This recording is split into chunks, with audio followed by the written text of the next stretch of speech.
From the Detroit Free Press, I'm Brian Todd with today's Voice Briefing. It's Monday, May 20th, 2024.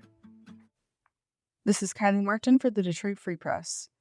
The largest privately owned bowling alley in the country, Thunderbolt Lanes in Allen Park, is being sold to Bowlero, the world's largest bowling center operator with over 350 centers across the U.S.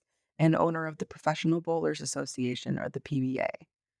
The Strobel family, who has owned the bowling alley since 1997 and been in the bowling business for decades longer, announced the change on Facebook on Thursday last week. The transaction is expected to close sometime in June. With 90 lanes, Thunderbolt Lanes was the returning host of several acclaimed bowling events, like the PBA World Series, the USBC Masters, and the NCAA Women's Finals. Just last month, Thunderbolt Lanes hosted the 15th PBA World Championship, bringing just over 100 of the world's best bowlers to Metro Detroit to compete for hundreds of thousands of dollars.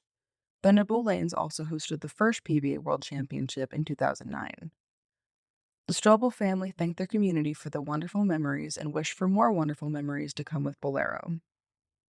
From the Detroit Free Press, I'm Dana Afana.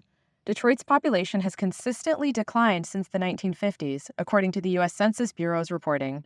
But this week, for the first time since then, the federal agency released new figures in its population estimates program, showing that Detroit actually grew in population by around 1,800 residents last year. Mayor Mike Duggan, who has multiple lawsuits against the Census Bureau on claims that their figures don't match his, expressed that it's a bigger deal for Detroit's brand than hosting the NFL draft, which was last month, to show that the city is growing.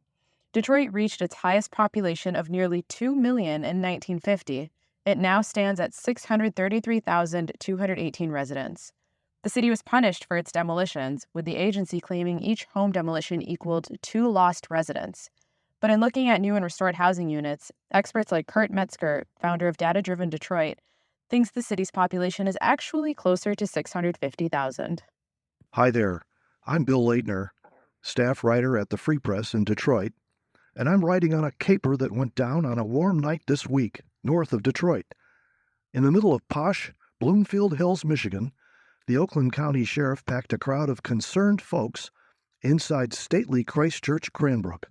Hundreds heard his advice about a growing criminal worry in their neighborhoods.